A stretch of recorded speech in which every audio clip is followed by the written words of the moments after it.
This is Channel 2 News, coverage you can count on. You know what? Today is a big day. It's deemed to be the busiest travel day. We will show you how many people are traveling.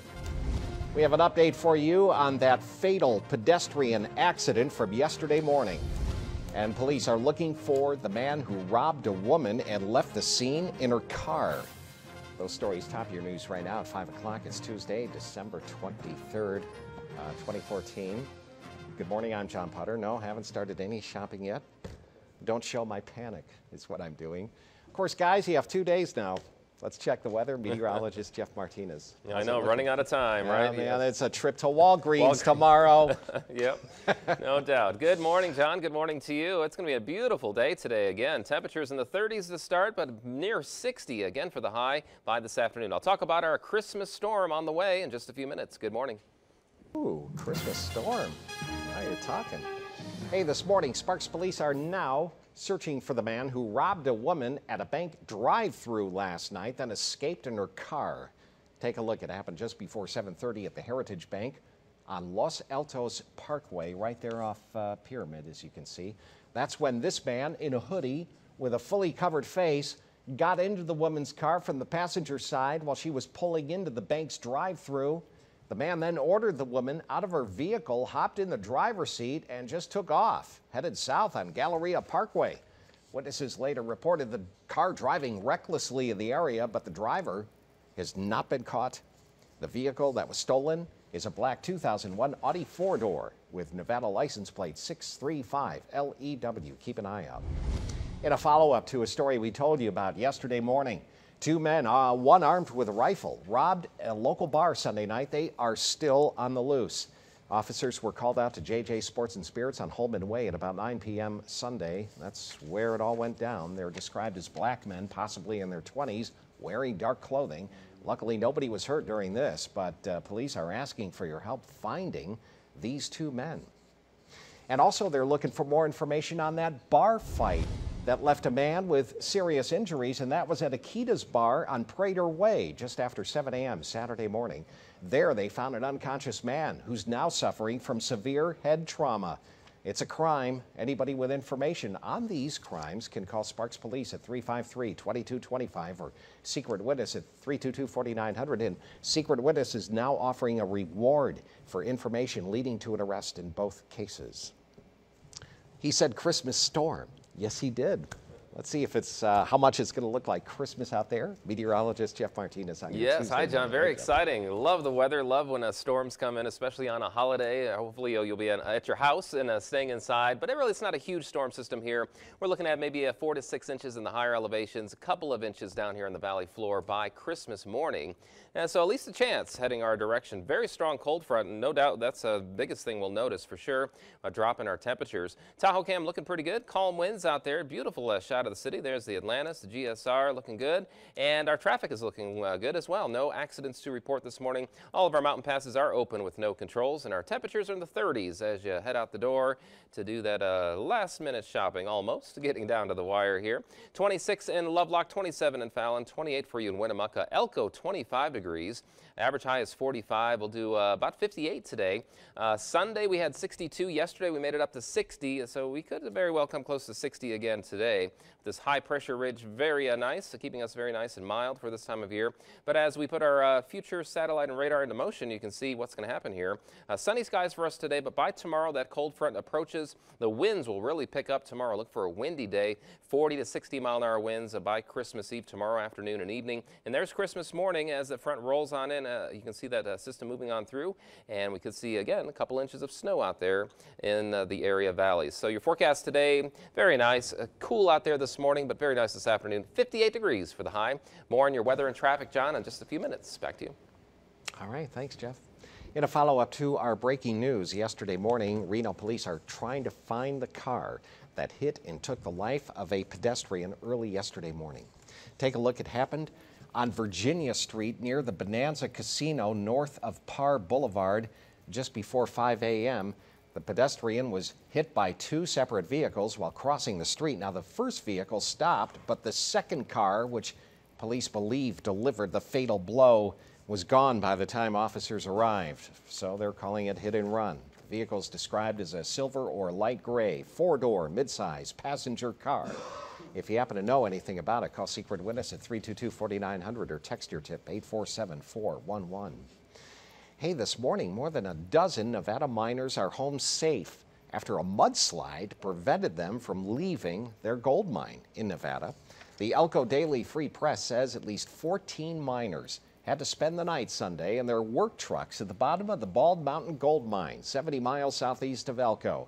It happened after a wall failed, triggering a mudslide that blocked the mine's haul road. Barrick Gold says nobody was hurt. The miners stayed in communications with managers, and they were rescued by helicopter yesterday when the weather broke.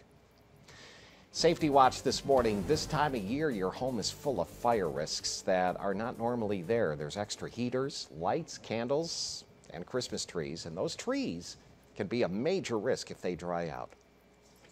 It's very important if you have a live tree in your home to keep the tree constantly watered. Trees have a tendency to dry out, and we want to keep them away from heat sources as well. And you can see it in this demonstration. It does not take long for a dried out Christmas tree to be fully involved in flames, and within minutes, the furniture next to it is a complete loss. To minimize the risk, check your light strands for damage and make sure they're plugged in properly. And never overload your circuits with indoor or outdoor lights. And of course, make sure you have those working smoke detectors. Hey, in Money Watch this morning while you were sleeping, a team of workers have been working all night long to make sure your mail makes it to wherever it needs to be for Christmas morning.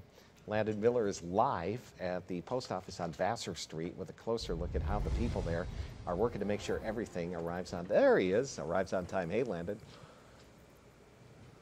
Hey, good morning, John. Yes, I have my Santa Claus hat on today, but really, this guy over here, Mike, he's the Santa Claus of this entire operation. He is the plant manager, Mike Sralik of United States Parcel Service. So tell me a little bit about what's going on here and where we're at. We're at the carrier stations, right? We're at the carrier station in Reno, Maine. It's domiciled here at the plant.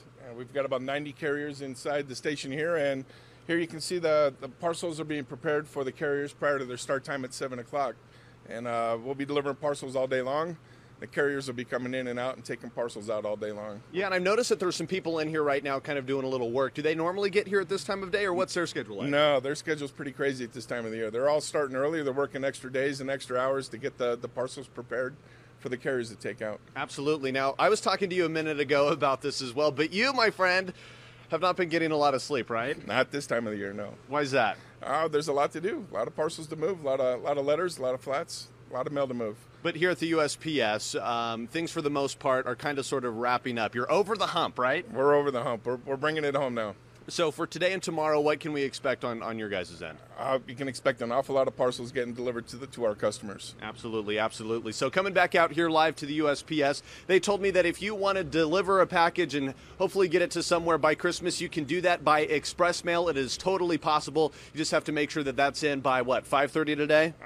In some instances, 12 o'clock. 12 o'clock, 5:30 today. So, John, if you have any packages to deliver to anybody special, your package will be delivered on time.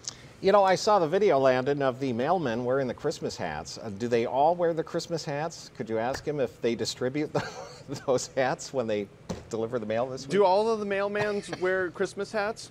Some do, some don't. Some do, some don't. Okay, all right. There's your answer. Journalism this morning, John. Journalism. Well, I was interested. Thank you, Landon. Appreciate it.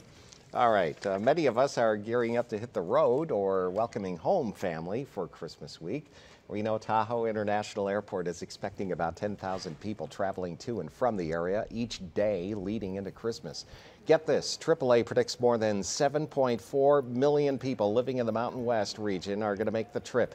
That's a 3.2% increase compared to last year. There's more. The record numbers come from increased disposable income and lower gas prices, of course, in recent months. And AAA says today is going to be the most congested day on the road. So take your time and be safe out there or stay home. Looking around the nation now. With all those people hitting the road this holiday season, there is new information about which cars may be the safest choices for you and your family. Omar Villafranca reports from Dallas. 3, 2. Despite recent headlines about recalls and exploding airbags, researchers at the Institute for Highway Safety report crash protection is actually improving at a rapid rate, with 71 cars winning top safety pick honors, nearly twice as many as last year. Cars, SUVs, and pickups are safer than they've ever been before. GM and Ford did best among American models, but trail international brands overall, with Toyota, Honda, and Subaru leading the pack when it comes to crashworthiness.